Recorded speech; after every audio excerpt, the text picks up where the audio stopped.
What is up, everybody? Thank you guys for tuning in again. We are continuing this step-by-step steerman. If you haven't seen the previous videos, check those out. You can see the process all the way up to this point and the future videos as well. So what we're looking at here is these leading edges, and we're just seeing these kind of rough edges, and all of your models are going to have these rough edges if the wings fold together. Most models do.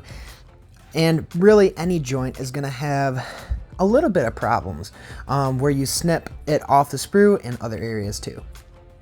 So I'm going to show you how to kind of deplete those bad ridges and stuff on your wings and on your fuselages. So we're going to start off with a 1200 grit, and then we're going to move to a 2000 grit sandpaper.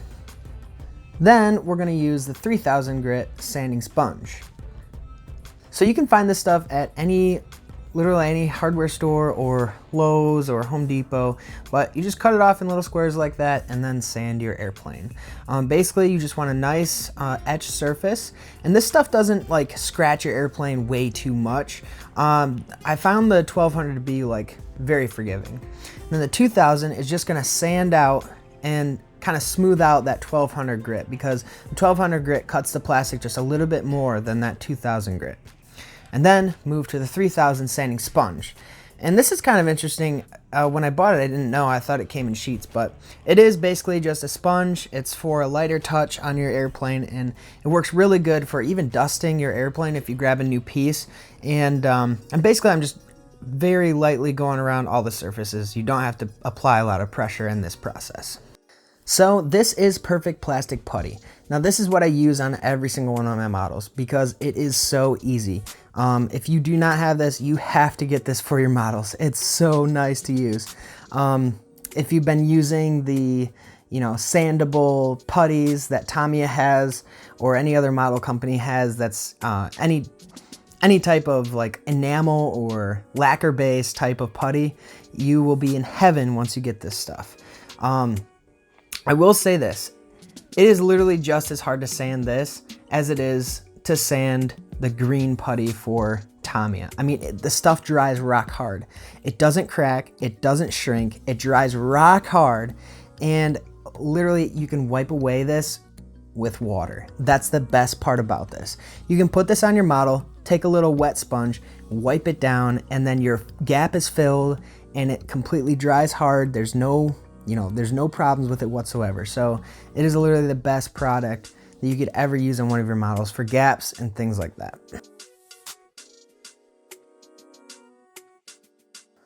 So what I do is just take my little piece of paper towel and wipe down the surface. It's really simple. You can use like cotton swabs and stuff like that. I typically don't really want some stringy stuff on my models, so the paper towel just stays to get more together for me. But I just dampen the surface just to get the chemical to start working on the model, and then I just start wiping it away. So I do actually own those cotton swabs, those really expensive ones from Hobby Lobby and the hobby store and everything. The really tightly wound ones that they're like $8 a package. Like, I can't believe it. So they're really not disposable to me. That's why I use the paper towel. I mean, yeah, you can use them, and sure, I'm a YouTuber. I guess I could use them on everything, but I just don't want to spend that much money on this. I'm just cutting away some of the chunks that are unsandable areas. And the nice thing about this stuff too, it really does dry rock hard, and it's hard to sand, but you are capable of sanding this smooth and making a nice surface if you have a bigger gap. Here I'm using Mission Model Primer. It didn't really stick as well as I'd like. I thought it was gonna be a lot better, but it wasn't, so I guess whatever. I'm still gonna use this stuff. I mean, I like their paints, they airbrush well. But anyways, the main thing here is whatever work you put into your model, you're gonna see in your finished product. So if you spend more time sanding and doing a really nice finished job on your sanding procedure and all your prep work for your beginning stages of painting, you're gonna see that. Now, whatever spots you missed, you're gonna be able to see after you prime. Now, if you hit those spots again and re-mud them so that they're perfect, you're gonna want to reprime them again so they don't flash against your finished coat of paint. So definitely,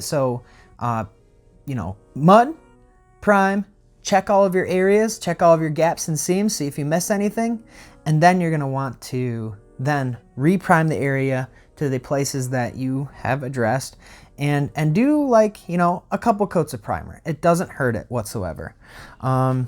This, I only put 1 coat on. I noticed it wasn't sticking whatsoever, so I was like, you know what, whatever. I'm not even gonna deal with this right now. So anyways, so here is your primer coat, and I really do like the color of this primer. It has a sheen to it, so when you put your gloss black over anything else, it's gonna come out nicely.